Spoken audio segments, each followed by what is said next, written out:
Avant les alliances et la célébration, il est important de réfléchir profondément sur les vraies questions à se poser avant de dire oui à un homme. On en parle aujourd'hui avec Anne Tsonga, une professionnelle, épouse et mère de 4 enfants. Bonsoir Anne. Bonsoir Amina. Comment tu vas? Ça va. Bon, je te trouve belle. Ah merci, c'est gentil, merci. Aujourd'hui, on parle mariage et c'est un contrat ou un engagement émotionnel. Je dirais que c'est les deux. Parce que c'est un contrat, parce que c'est un acte officiel. C'est un contrat parce que ça, on peut dire c'est un cercle ou bien c'est une zone qui donne aux époux, aux épouses, certains droits et certains devoirs. Ça clarifie certaines choses. Et je dirais que c'est émotionnel parce que c'est un engagement volontaire. Et c'est une envie de vivre avec l'autre. C'est un sentiment et un engagement où de partager la vie, de construire avec l'autre. Alors, pour faire le choix d'un homme, quels sont les critères qu'il faut prendre en compte pour la sélection? Je dirais c'est répondre à la question pourquoi. Vous savez, lorsqu'on est capable de répondre à la question de pourquoi d'abord je veux me marier. C'est une question très importante que la plupart des filles ne répondent pas. Pourquoi tu veux te marier? Quelle est ta motivation? Est-ce que tu veux te marier parce que tes copines se sont déjà mariées? Est-ce que tu veux te marier parce que y a la pression familiale? Ou tu veux une sécurité financière? Quelle est ta motivation de te marier? Pourquoi tu veux te marier? Comment tu définis le mariage pour toi? Et deuxièmement, pourquoi lui? J'ai toujours dit, pourquoi tu veux Jean et non pas Pierre? Qu'est-ce que Jean a de plus que Pierre? Qu'est-ce que tu as vu en lui d'un mari? Est-ce que tu te vois avec lui dans 5 ans, dans 10 ans? Est-ce que tu vois ta vie avec lui? Si déjà, quand vous êtes ensemble, la personne, il est violent, tu vois vraiment qu'il a une facilité de répondre avec méchanceté, tu penses que dans le mariage, il ne fera pas pire. Parce que le mariage, c'est un amplificateur, j'ai toujours dit ça. Ça amplifie tout, parce que vous multipliez, ensemble vous multipliez. Est-ce que je suis capable de me soumettre à cette personne-là? Si, il faut répondre à la question. Alors maintenant, comment distinguer un amour véritable à une simple attirance? L'attirance, c'est comme l'intécelle, comme on dit. C'est quelque chose qui est juste abstrait. Tu trouves qu'il est beau, qu'il est éloquent, il est bien bâti. Il y a quelqu'un qui dit il a des tablettes de chocolat. Tu vois, il est mignon. Tu vois un peu. Ça, c'est juste quelque chose qui est éphémère parce que les gens changent. Vous voyez un peu. Aujourd'hui, je ne suis pas ce que je suis aujourd'hui. Il y a 10 ans. Non, j'ai changé. Même lui-même, il n'est pas ce qu'il est. Il y a 10 ans de cela. Et l'amour vrai, c'est quelque chose qui est bâti sur des valeurs. Est-ce que tu as une expérience un peu particulière que tu as déjà vue personnellement par rapport à tout ceci? Oui. J'ai tenté de me rappeler un peu d'une histoire personnelle. C'était juste au début du mariage là-bas. Souvent, avec nous en Afrique, ici, il y avait beaucoup de visiteurs. Beaucoup de visiteurs. Après une semaine ou après le même jour? Même pas le lendemain, quoi. Tu as visiteur le matin, tu as visiteur le soir. Tu as visiteur après-midi. Tu sens comme si les dos là, on a cassé. Et puis après, tu te réveilles. Tu vas encore faire la cuisine. Belle-mère va venir. Oh, ami va venir. Oh, groupe XY. Mais tu vas te rendre compte que lui, il n'a pas la même charge émotionnelle que toi. Tu auras tendance à te fâcher. Tu vois un peu? Parce qu'on ne t'a pas préparé en sachant que c'est normal, au fait. Alors, le poids là, j'avais l'impression que j'avais des palpitations. Il y avait le cœur qui allait partir. Parce que je me suis dit, c'est quoi ça? J'ai fait rentrer chez nous, j'ai dit, c'est pas ce qu'on m'a dit. Tu vois un peu? C'était devenu compliqué pour moi-même. À un moment, je me suis dit, non, j'ai failli pleurer. À un moment, j'ai pleuré même. J'ai dit, non, ça devient de trop. Parce que je me suis rendu compte que j'ai donné excessivement par rapport à ce que je pensais. Pendant que c'était ce qui était normal. Ouais. Comment tu as pu trouver l'équilibre entre tout ça? Non, on a dû discuter de ça avec lui et j'ai dû comprendre que c'est une étape de la vie. C'est une étape, ça vient et ça part. Ça ne sera pas comme ça indéfiniment, Mais comme tu viens à peine de te marier, tu dois accueillir les gens chez toi. On est en Afrique, on n'est pas des Européens. Il faut accueillir les gens. C'est une étape et j'ai compris que ça va passer. Et on en avait parlé. Et il a été d'un grand support par rapport à ça. Pourquoi faut-il parler d'argent, de valeurs et de projets avant de se marier? Il y a une grande dame que j'aime beaucoup en RDC. Elle a dit ceci: on fait des enfants par amour, mais on ne paye pas les études par amour.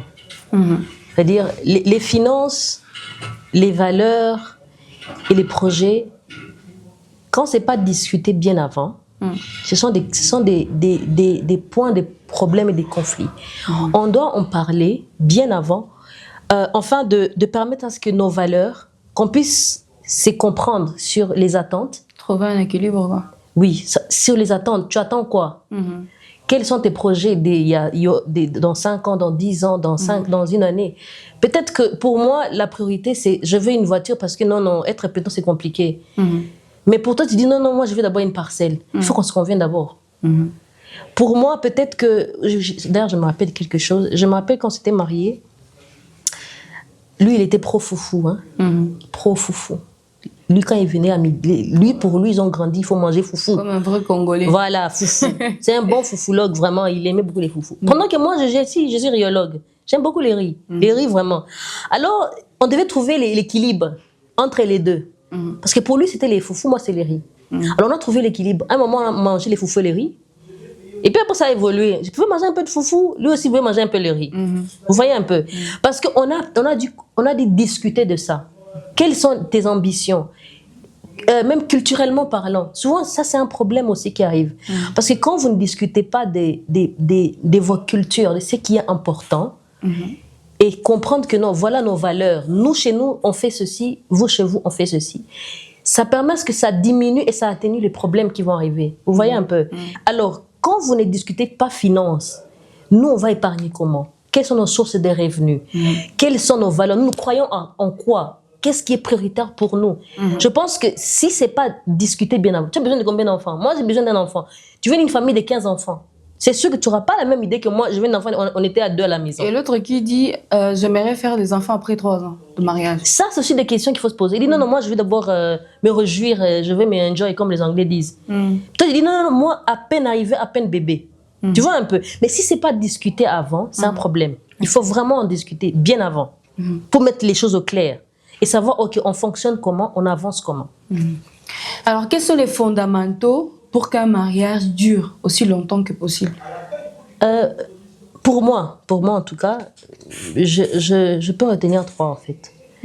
Un, il faut que ça soit basé sur le Christ.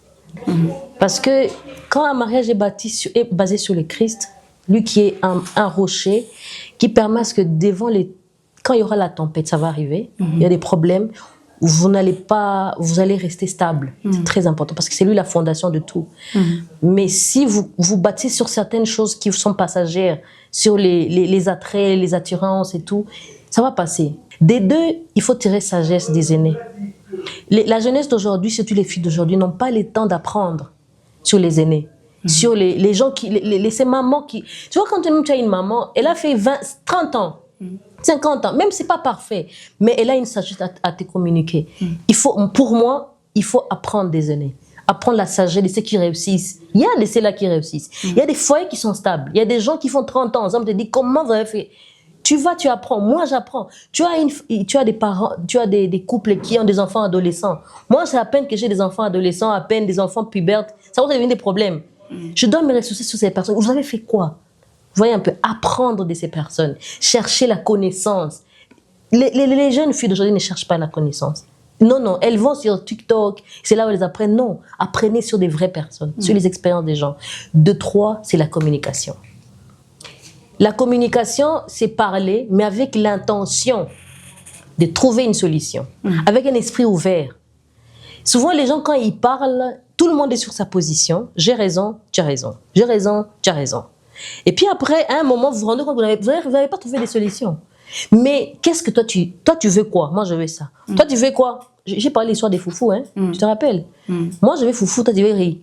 Maintenant, on fait comment? Bon, on fait d'abord aussi un peu foufou, un peu riz. Il faut d'abord l'équilibre. Pour ça, tout le monde d'abord est content. Mais avec les années, j'ai appris à manger les riz et les foufous. Lui a mangé les riz sans problème. Vous voyez un peu. Donc, c'est la communication. Parlez des réalités. Parlez de ce qui vous blesse. Parlez de ce qui vous contraint, des défis que vous ressentez, des problèmes que vous avez. Il faut discuter. Ça, c'est discuter. On n'est pas des dieux pour savoir ce qui est dans le cœur de l'autre. Mais c'est la capacité, vraiment la capacité d'être calme et de réfléchir et de se dire, OK, je ne sais pas tout, mais toi, tu as quel problème?